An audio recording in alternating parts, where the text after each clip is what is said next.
one of the most intriguing games of week 1. We go to Waco. Auburn goes to Baylor. Auburn is a 2.5-point favorite. This line has moved. It's flipped a couple times. This is a strange game, Ari, because this is when I think if Auburn loses, the fans are going to want to jump off a cliff. But it wouldn't really be that shocking if Baylor beat Auburn. Baylor is a potential Big 12 champion. Baylor finished last season winning its final 6 regular season games. Its offense really got rolling once Sawyer Robertson really took command, because Sawyer Robertson, remember, was not originally going to be the starting quarterback. He then wins the job as the early season goes on, and he becomes kind of the perfect trigger man for Jake Spavital's offense. Now they've had a full offseason together to work around Sawyer Robertson. They're going to be good. They're going to move the ball. But Auburn is probably going to be the nastiest defense they face all season. Keldrick Falk, there's not anybody they're going to see in the Big 12 except maybe David Bailey at Texas Tech that is that scary of an edge rusher. God, I'm so high on Auburn. It's scary. I'm so high on them. I'm going to look like such an idiot, dude. We've both talked each other into Auburn, I think. This is where we probably need to start podcasting with other people every once in a while, or you need to be, go on shows as a guest, and I go on shows as a guest to get other people's opinions into our heads, because I think we've gotten in this feedback loop about Auburn where we've both built them up to be this incredible roster, which I think is a very good roster. Like I said in my bold predictions, they're going to win at least 9 games. I think they are a really good team that is competent quarterback play away from being a playoff contender. And I also have an ailment that you don't have, which is the inability to release hope from their quarterback star rating. Right. Jackson Arnold was a 5-star quarterback. He was beloved. He committed to Oklahoma 2 years before he ever went there. Like, it was a love fest forever until he actually became the starter, and he was playing behind a bad offensive line and had 5 hurt receivers and didn't look very good. Well, I think the difference between me and you is that, like, you have come around to the notion that he could be a competent, like, very good to, or good. Right, I'm not expecting awesome. I'm expecting competence. And, like, I haven't let go of the possibility of awesomeness. Like, what if he's awesome? If he's awesome, then Auburn's a playoff team. Like, it's that simple.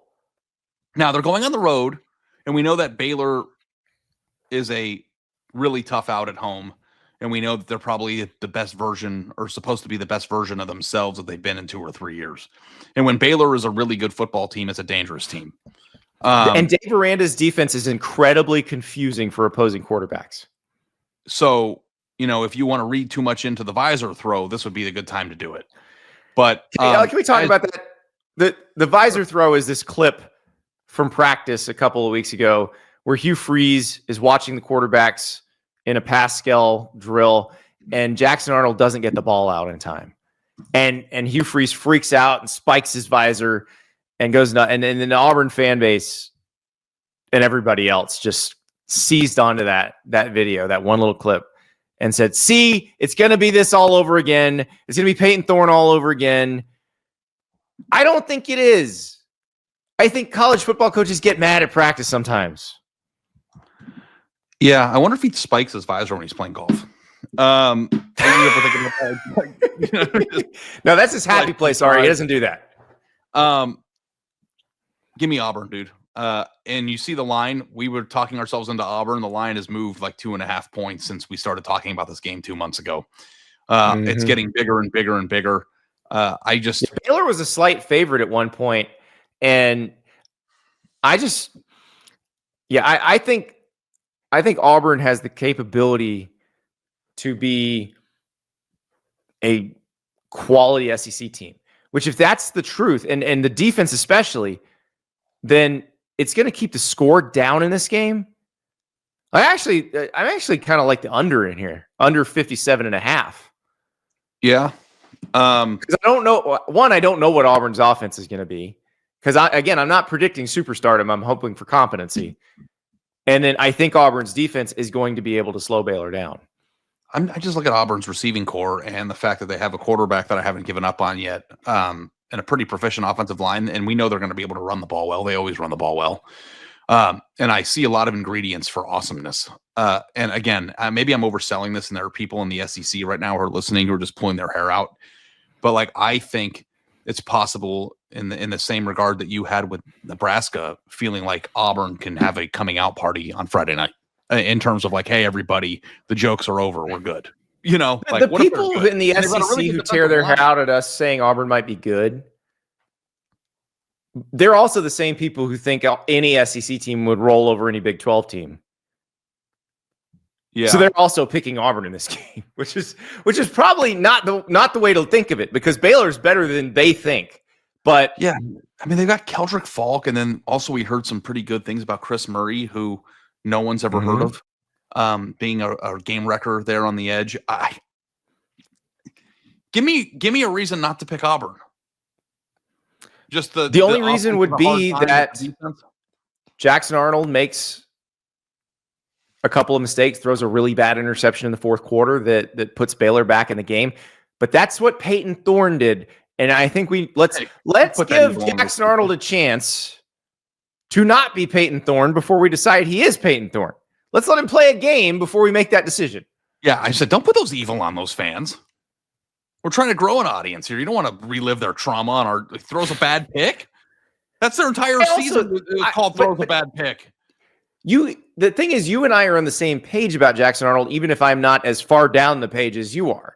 Like, I don't think Jackson Arnold had a chance at Oklahoma last year. I know. He had zero chance. Now, here's the question. And I want to know what your opinion is, because I don't. It happens in the NFL all the time. Can you ruin a quarterback? You can, but I'm not sure that's what happened there. Okay.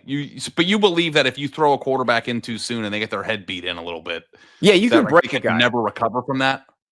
Yeah. You can break a guy. But I think Jackson Arnold is not broken. I think Jackson Arnold very much understands the situation here, because remember, it was a terrible offensive coordinator hire by Brent Venables. Like, that was part of it. The offensive line was not ready. They also had injuries. The 5 best receivers got hurt.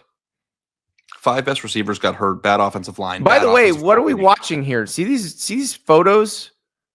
These are photos of Jackson Arnold beating the crap out of Alabama. That also happened last year. Oh, man. Give me the alternate line. Auburn minus 11.